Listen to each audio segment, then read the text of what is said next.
All right, if you're getting ready for the Queensland bar exams, let's talk about a rule you absolutely positively have to know inside and out: disclosure. Seriously, this isn't just some procedural box to tick. Nailing this is a massive part of civil practice, and frankly, it's a huge test of your readiness to come to the bar. Okay, so here's our game plan. We're going to slice and dice UCPR Rule 211 into 5 key parts. We'll start with the core duty itself. Then, we'll unpack what possession or control really means. After that, the big one, the directly relevant test. Then, we'll get practical about what to do with partially relevant documents. And finally, we'll cover your continuing obligation. Let's get into it. Right, first things first, let's go straight to the source. Everything about disclosure flows from the exact wording of Rule 211. This is the foundation, the text you're going to be living and breathing for your exams. And here it is, UCPR Rule 211, Subrule 1. You have to commit this to memory. See how it sets up a clear two-part test? For a document to be disclosable, it has to hit both of these marks. First, it's got to be in your possession or under your control, and second, it must be directly relevant. So for the rest of this explainer, we're just going to pull those two phrases apart. So, let's get into that first requirement. What does it actually mean for a document to be in your possession or under your control? It's not as simple as what's physically sitting on your desk. The UCPR is very specific, and the cases give us some really important details. Now, this is a really important point, especially if you've ever dealt with the old rules. The UCPR made a huge change here. It's no longer about documents you used to have. Rule 211.11a is all about what you currently possess or control. That's a massive narrowing of the scope, and it's a distinction you have to be ready to make in your exam. And that brings us to a case you absolutely need to know, Erskine v. McDowell. This quote is gold. Control is a more stringent requirement than power. What does that mean in practice? It means that just because you have the power to get a document, maybe through an FOI request or something, that doesn't mean you control it for disclosure. It's a higher bar. Remember that name for the exam, Erskine v. McDowell.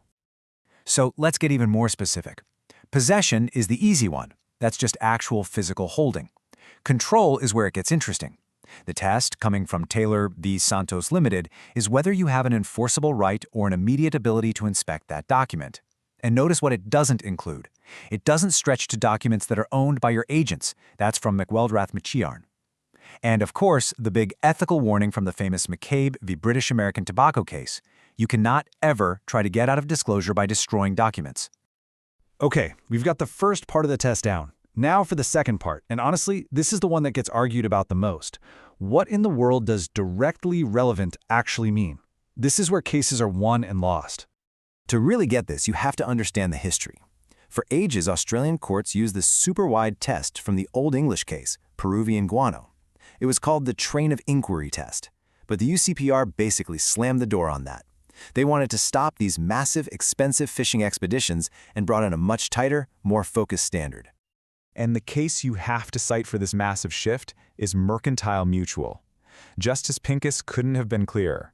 He said, look, the law here in Queensland is different now.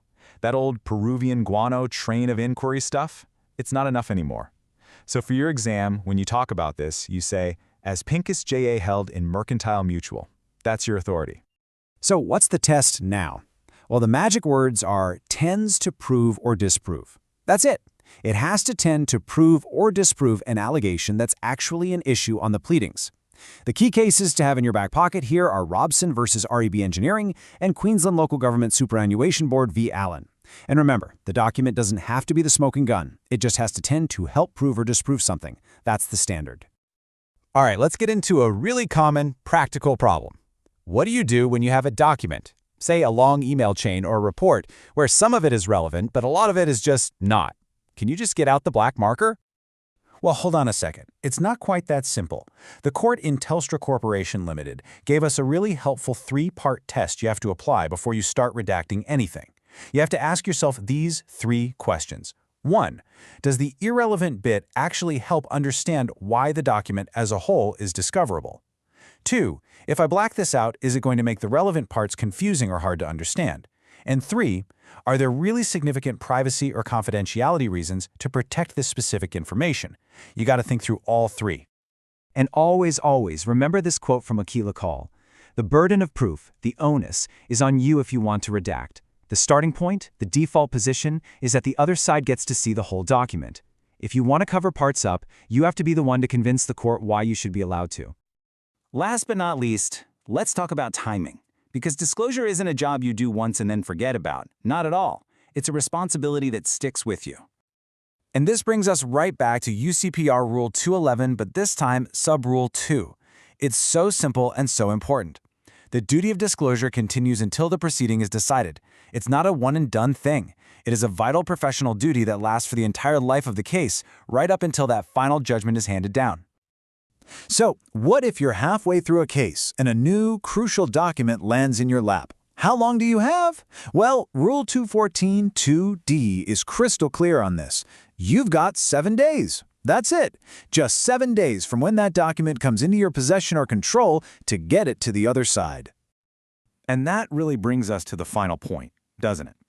We've talked a lot about the rules, but is disclosure also a measure of your integrity?